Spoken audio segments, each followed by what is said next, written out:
Welcome to Women in the Middle Entrepreneurs, the podcast that gives you an unfiltered behind-the-scenes look at what it's really like being a woman in the middle who's over 50 and following her entrepreneurial dreams. Grab a superhero cape, girlfriend, because you deserve one. I'm your host, Master Certified Life Coach and Midlife Mentor, Suzy Rosenstein, and I am excited to inspire you with interviews that feature all of this midlife amazingness. Let's go.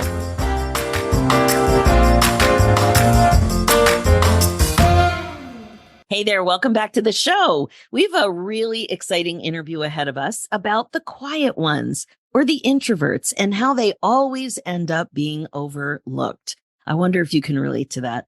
Today, you'll be meeting Joanna Rawbone, a woman in the middle entrepreneur who enables introverts to own and play their strengths authentically while rattling the cages of organizations to shake out the bias that favors the extrovert ideal. Now, I know you can relate to that.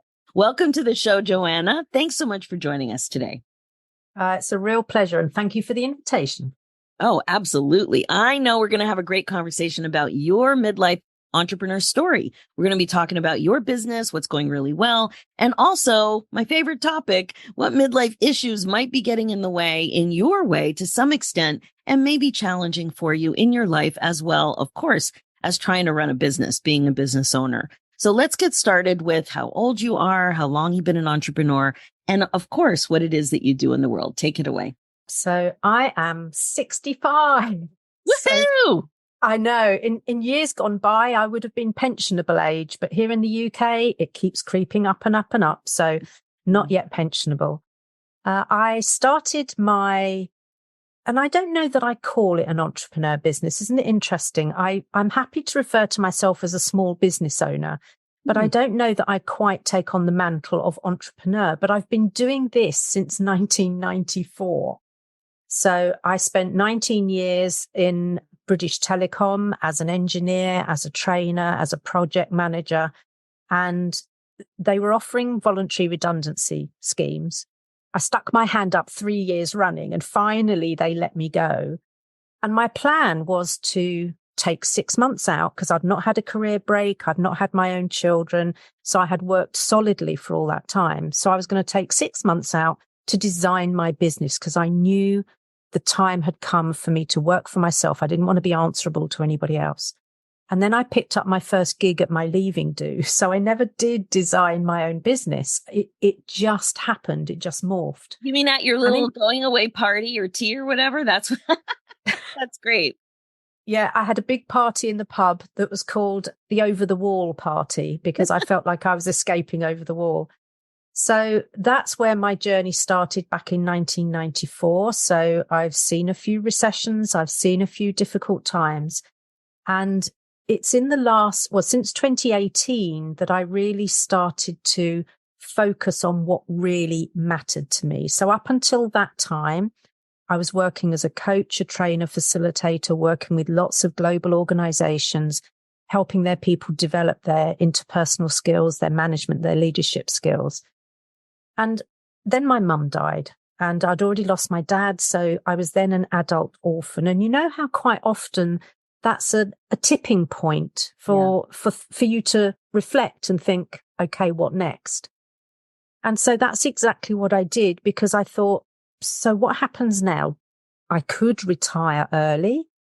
I could carry on doing what I'm doing, but I had this immense sense that there was something missing. So I joined a women's mastermind program and started to feel my way into what might be missing. And although I didn't find it there, I found it a bit later.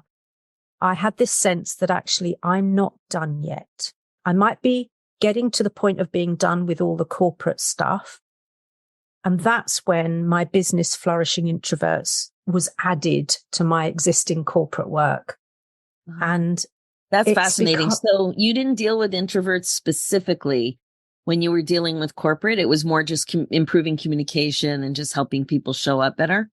Absolutely. And wherever I worked in the world, what I kept noticing was the quiet ones who were often turning out really good work, but were being overlooked and undervalued. They weren't being picked up for promotion. They were almost being sidelined because they weren't hungry go-getters who would push themselves forward. And the reality is I finally got mad enough and I thought, this has to stop.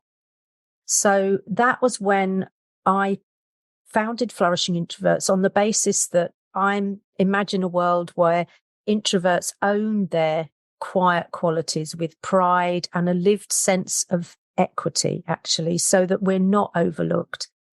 And I did a TEDx talk in 2019, and that part of my business is my legacy piece. Now, so hang on, I'll let go Joanna, of the corporate stuff.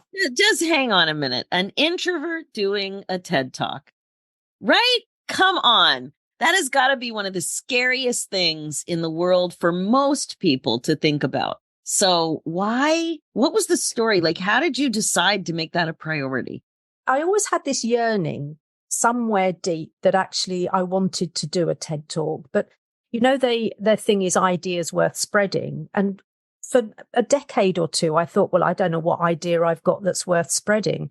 And then when Flourishing Introverts was born, it's like, that's the idea I want to spread. And you're absolutely right. It is singly the most scariest thing I've ever done. You know, I've emceed events of over 1,000 people. I've spoken in front of audiences of over 500. I never shook as much on any of those things as I did standing on the stage talking about something that really mattered to me. Wow. It was really personal, and that was scary. And you did it anyway. I did it anyway. And when people, I pick it up, not everyone does, but when I listen really closely, I can hear a point at which my voice almost breaks because I ended up saying something that I didn't know I was going to say. You know, you're supposed to rehearse it because the one we did, you couldn't have notes. There was no kind of, no screen in front of you. You can't see my face as a listener right now, but my jaw just dropped. Literally no notes, no little prompter. Oh my goodness. Yeah. And so when I heard myself say that I'm prepared to be the voice of the unheard introvert, the hairs on the back of my neck and on my arms raised, I got goosebumps and my voice literally almost broke in that moment because I thought, actually, yeah, that's why I'm on this stage. I am being the voice of the unheard introvert. You're speaking your truth. Yeah. Wow. Yeah. Oh, I love that you noticed with everything else going on at that moment that you actually noticed your physical reaction enough to learn from it, and to really be present, not just with your audience, but with yourself. That is something. Yeah. That is something. I'm really impressed. Wow. Thank you. And it's taken me a while to actually accept when people say that rather than go, oh, it's nothing. It's not nothing. Exactly. And I noticed that's one of the patterns that many introverts do is we kind of discount and we don't take on board the compliments or the bits of feedback. And I think it's really important that one of the things I'm learning as a woman in the middle, actually, is I care less what people think now, or I mind less. I still care, but I mind less, to use Byron Katie's phrase. Yeah. And I am braver when it comes to speaking my truth, because I get that visceral, that real reaction when I know that actually I am speaking my truth and it's a truth that the world needs to hear. Now, tell me, why does the world need to hear it? Well, gosh, where do I start? Any place you like. The stats will tell us that up to 50% of any population identifies as an introvert. And yet, from education onwards, everything is geared up towards the extrovert ideal. So we worry about children in school who don't seem to mix naturally with other kids, and we think there's something wrong with them.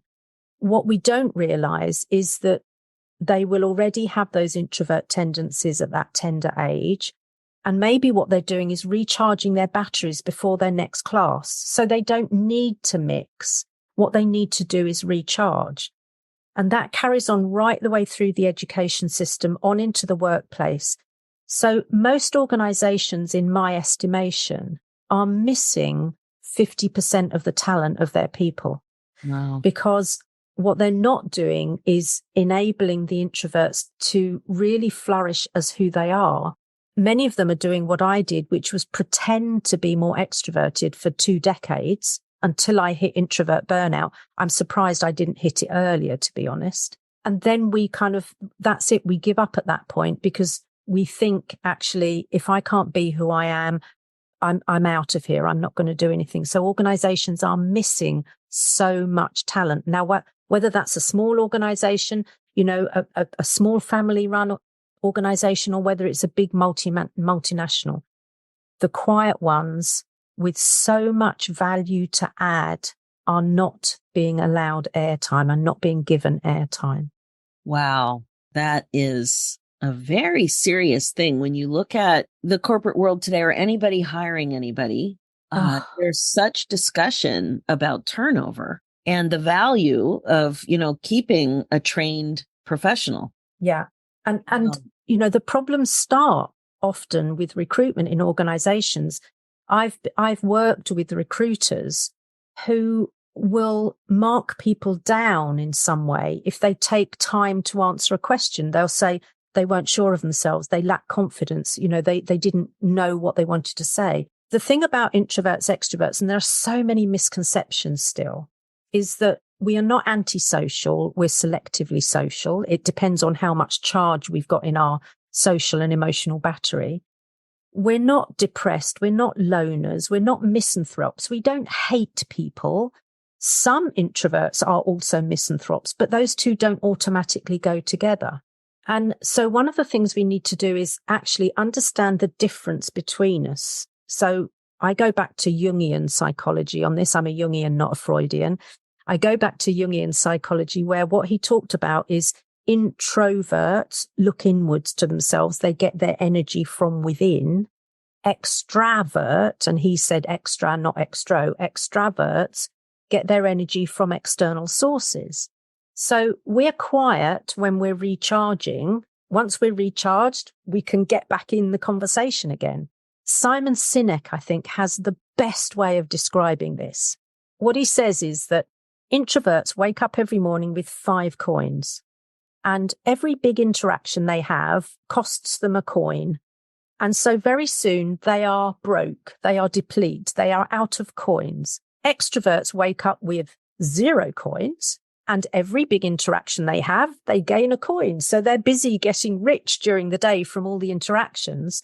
So the very thing that drains us is what charges the extrovert. So it's not that we're broken in need of fixing. It's just that we get our energy from different sources.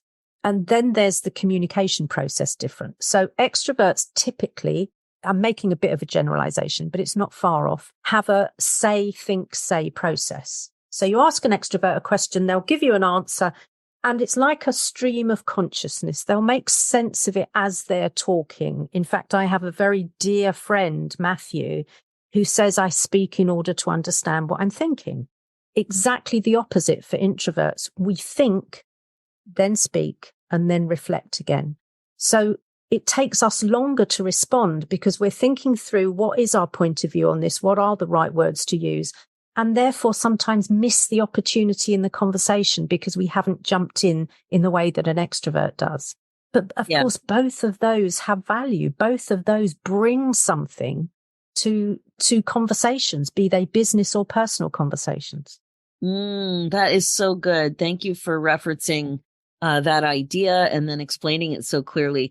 So with your work, are you working with the introverts, or are you also working with, are you also working with companies to better enhance the potential of their employees?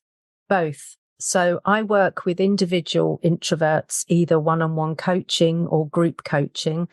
I have got some training programs that they can do for the ones who really enjoy self-study, because typically introverts aren't that good in learning in groups unless we're in groups of introverts, and then it's different actually. But I also work with organizations and educational establishments, because what we need to do is recognize that the bias towards this extrovert ideal exists in everyday practices and processes like recruitment, like the tendency we have to want to call spontaneous meetings, which work for the extroverts who are doing the kind of, off the top of their head speaking, thinking. But it doesn't work for the introverts who actually want to reflect and think about what their perspective is before they pop it into the room. I also, and I talk about this in the TED Talk, somebody who used to design assessment centers would say that people again get marked down if they only contributed once. So they're marking the quantity of contribution, not the quality of contribution. Terrible. Exactly. And when she designs assessment centers now, what she does is that she actually, after the group discussion, which there usually is in an assessment center, she then builds in a reflective exercise to get people to reflect on what happened during that exercise, what the contributions were about, what the outcomes were. And that's where introverts really come into their own. So we then get a much more balanced perspective on recruitment or, promotion, whatever it happens to be. So there's a lot of work that needs to be done in organizations to shake out the bias, because it's part of the DEI agenda. It is neurodiversity we're talking about here, because functional neuroimaging studies show that the brains of introverts and extroverts light up differently when stimulated in the same way. So this isn't just about I want to behave like this. We are wired differently. So my phrase now is, I'm not weird, I'm wired differently. That's great. And I would imagine too that from an introvert who doesn't really understand and have perspective of bias, or even that some of their way of showing up in the world, their ways of showing up are strengths. Yeah, absolutely. Some of the best world leaders and business leaders are introverts. And yet you're right. We don't tend to recognize those quiet, calm strengths that they have. The ability for an introvert quite often to be a servant leader, which is what we need these days. We need the servant leader. We need the empathic leaders. We don't need the right chaps, follow me kind of leaders anymore. We don't necessarily need the big charismatic leaders. We need leaders who are prepared to work in service of their teams, in service of their people, in service of their clients. So we really should be getting more of a balance of leadership so that the quieter ones bring to the fore their followers who may also be quiet, because then we get that richness of contribution. We get to solve problems right at the root cause rather than just the presenting issue, because people will go deep in things. People will reflect. There are so many good reasons to promote introverts into leadership roles. Yeah. And would you say your ideal client is very aware of the problem? Like, do you need to teach what the problem is before somebody hires you, or is somebody really in having a problem with their introversion, I guess is what you would say. If I'm thinking about individuals, then most of those people know that what makes them different is their introversion. And a bit like me, I didn't find out until my 30s that what made me different was that I was an introvert. And many people I'm working with, it's 30s and even 40s before they get that sense of, oh, so there are other people like me then. I'm okay. So they're aware that what makes them different is their introversion. They have often fallen into the trap, like I did, of pretending to be more extroverted because that's what it seemed the world needed. And they've now reached that point of going, I have more to offer and I'm up for this. So I refer to them as quite often as my sassy introverts. So they've got some sass to them. They've got some kind of a real spark to them. Unfortunately, many introvert groups are filled with people who are saying, I can't answer the phone because I'm an introvert. I can't do this because I'm an introvert. There's no such thing in my world as I can't because I'm an introvert. All I need to think about is how much charge do I need in my battery to be able to do that thing? And then I can. So that's what I help introverts do, is really own their strengths, play to their strengths, articulate them positively. So I remember you wouldn't think so now, I can't stop now, can I? But I used to be told, God, you're so quiet, aren't you? We don't hear much from you. And in the past, I would have mumbled some kind of an apology. These days, I say something like, Thank you for noticing. You know, as an introvert, my strengths include the ability to really listen to what people are saying and to notice what's not being said and assimilate ideas. And I can only do that if I'm relatively quiet. So thank you for noticing. That's now, all of a sudden, yeah, exactly. Even, the speaker has no idea of what they just asked or what it meant, what it meant that they asked it. Yeah. So good. Okay, Joanna. Now, sounds like everything's perfect, but I know it isn't. No. So tell me what's going on for you in midlife and what classic midlife collisions are going on in your world that are making life just a little bit more challenging, especially running your business. I think the big one for me is sleep. And it's something that post-menopause has seems to have got worse. I had a relatively easy menopause in that I didn't take HRT. I would have night sweats but not to the point where I needed to change the bedding or anything like that. And I still remember delivering courses where I would steam my own glasses up. So all of a sudden I'd be taking my glasses off and kind of waving them around, hoping they would clear somewhat. So that kind of overheating and an actual sluggishness that actually makes it harder for me than certainly when I was a younger business person. I think one of the things, and this sounds awful to say, but now I'm an adult orphan, I don't have the worries of thinking about ailing parents. I don't have that to think about actually, can I travel at the moment for work? Because what if anything happens to mum or dad? So that's in the past, and that was tough to deal with, but that is behind me now. You know what? It's not awful to say it. It's a phase, and we all go through it. My parents died when I was young, but I have step parents, right. But I'm really glad you called it being an adult orphan, because you are. Yeah, and absolutely. My situation's always been weird because technically I'm not, and technically I am. Because my birth parents are no longer with us. But it doesn't sound awful. Everything I do in my work and on both podcasts is really appreciate age and stage. And I'm just shining a spotlight on it because it's not just that you're an entrepreneur. It's not just you're a woman entrepreneur. You are a midlife woman running a business. And you are an entrepreneur, by the way. I know you said at the beginning you're not. So funny. But it's a difference. It makes a difference with our priorities, the reality of our responsibilities, the reality of some of the physical things that are very common for us to deal with and go through, sometimes, if not all the time, whatever. Like it's real. It's real. It is. It's kind of, this phase reminds me of when I did have babies and I was pregnant. Everybody was okay talking about pregnancy. Nobody's okay talking about, well, now it's a little different with breastfeeding, but I did not get the real scoop about breastfeeding. It was like a conspiracy. Everything is just perfect. Nothing hurts. It's easy. I was committed to it, and it hurt, and it was challenging.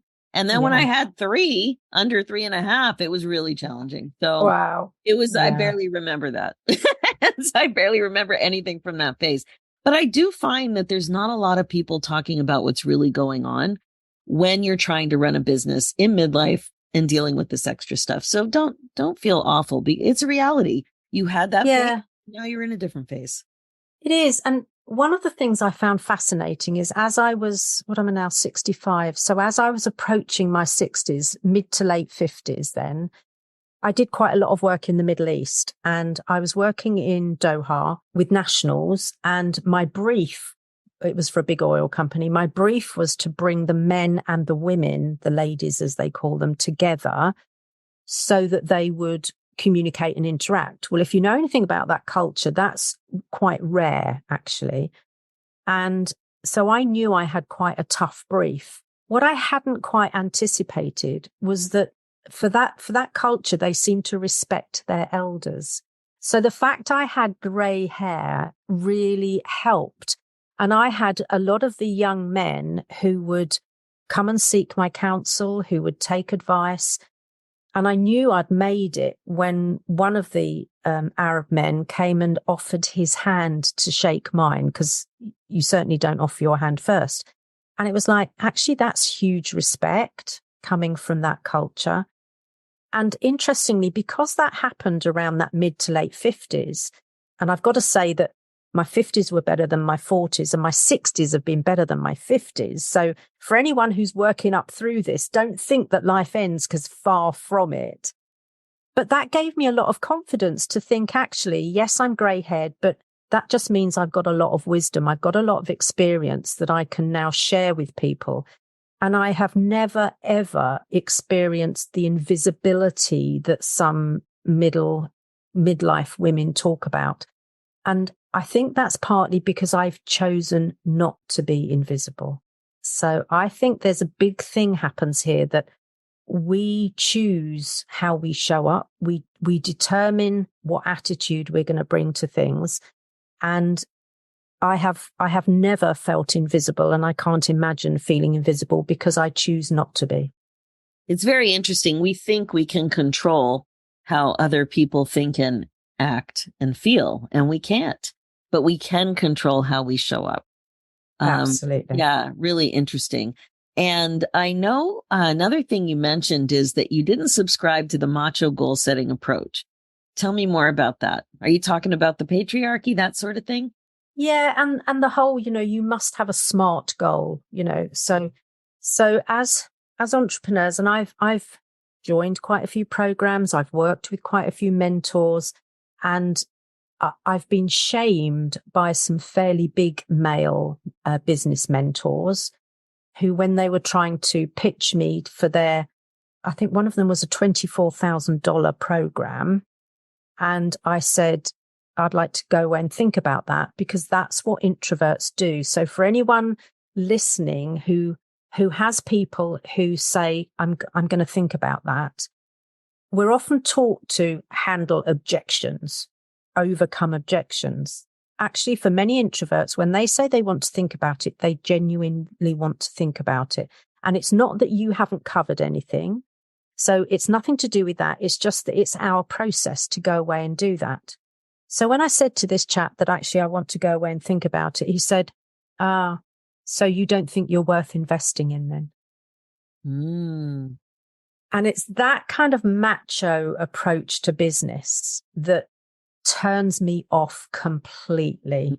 Mm-hmm. And so when I'm looking at where I want to be in my business, for me, I work from intention, not from that kind of what's the specificity, what's the measure associated with it. It's actually who and how am I going to be in that when I've reached that point? What's going to be going on for me? How am I going to be feeling? What's going to be going on around me? What am I going to be noticing when I've reached that point? And so for me, it's much more nuanced than just that kind of SMART goal setting, which I find very macho. Right. It's not cut and dry. Not at all. Mm-hmm. No. Interesting. Okay. So tell me what you think. Tell me a little bit about your experience being an older and, of course, wiser woman as an entrepreneur, as a business owner. You said you don't see the visibility thing showing up for you. Is there anything that you notice about being that age?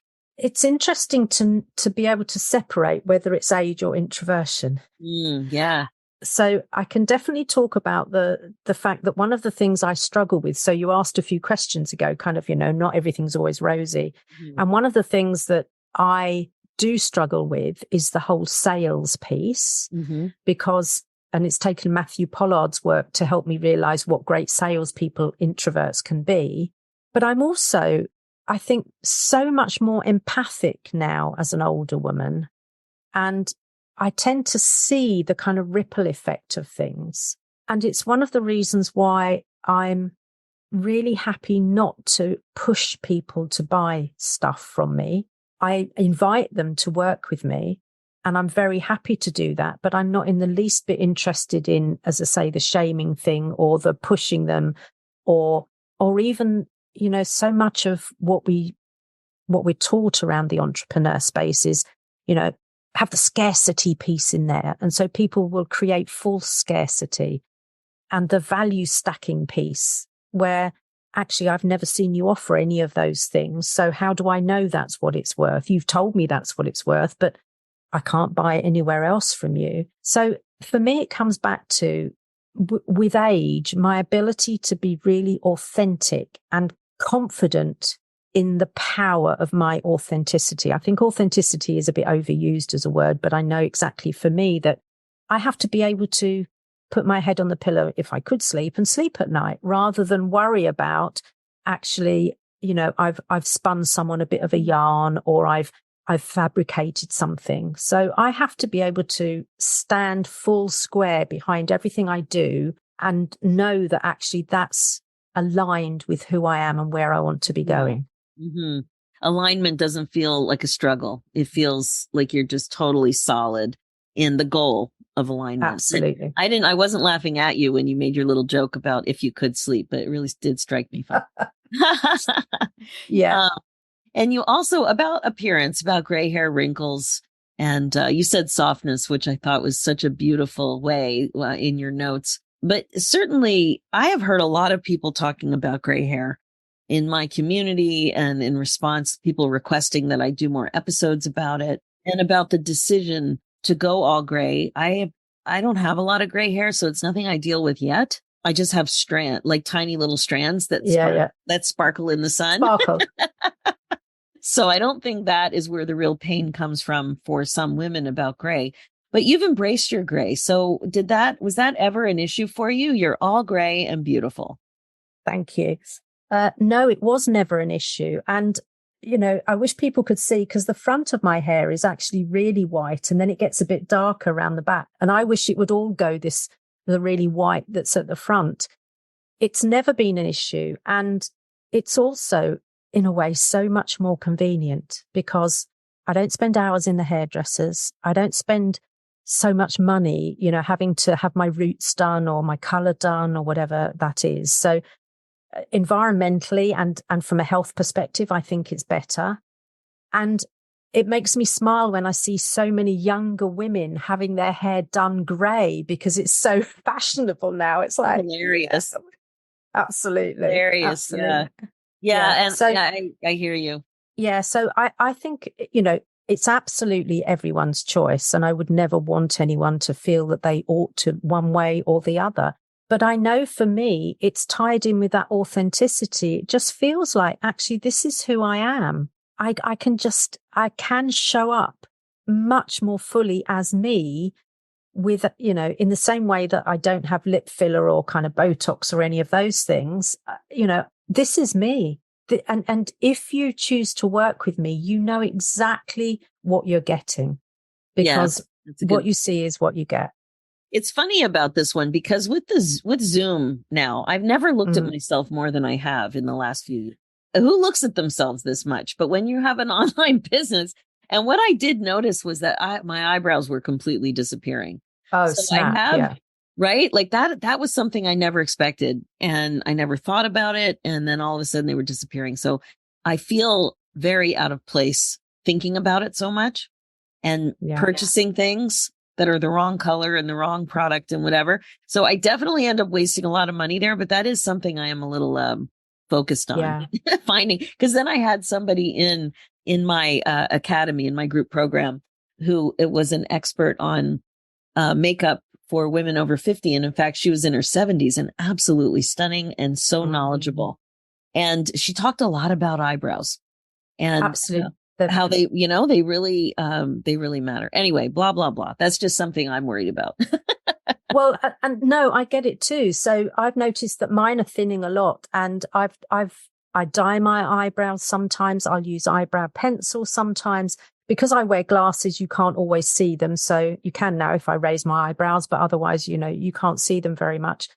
But what I noticed is when I used to dye my eyebrows earlier, I don't do them so much these days, but when I did, people would always say, "Oh, have you been on holiday?" or "Have you lost weight?" So they knew I looked different, but they couldn't tell me how, because you're right, eyebrows finish the face. Actually, they're important for features. But whilst we're talking about kind of eyebrows and hair and stuff, the one thing that I found challenging was my hair thinning as I got older.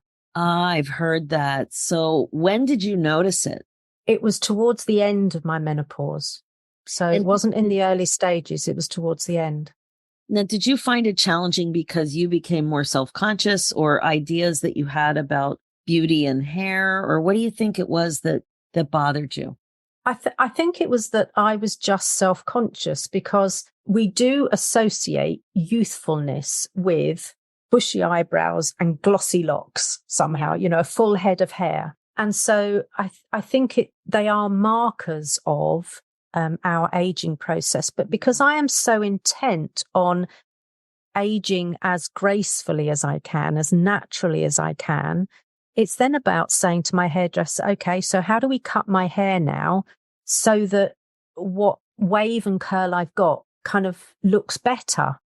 So I think for me, it's about, because again, my personal choice, I wouldn't necessarily go for, what are the hair extensions? I wouldn't necessarily go for extensions. I wouldn't either. But it's funny what bugs you and what you end up wanting to take care of, and also how it's different working so much from home. But it sounds like you are out and about more than I am. If you're flying around. Yeah, I'm just starting flying again. I mean, I used to fly a lot before lockdown, and of course it's just coming back again now. Mm-hmm. But as an introvert, so here's an interesting thing. As an introvert, I love working on Zoom. Mm-hmm. Now, I know there's the whole camera thing, and you'll have a lot of people say, I don't want my camera on. But because I also teach presenting to camera, one of the things I teach people is that you have to focus on the camera. If you're focusing on somebody else's face or your own face, you're going to break connection with people. So ironically, I don't see much of my own face because I'm constantly looking at you're looking at the camera. So of course I just looked up. Exactly. I was looking like, oh my gosh, Joanna's looking at me. She's judging me. No. And the other thing is, because I still deliver training via Zoom now, and we used to do it in short sessions, and now we're back to full day on Zoom. When everyone takes a break and it's cameras off, mics off, I get a break as an introvert. Whereas when I'm live in the room, there will be people who say, oh, can I just ask you a question? Can we just this? And they'll go and have a coffee. Yes. So it's actually better for me working on Zoom. I don't have the travel. I don't have to sit in traffic jams. Yeah, so good.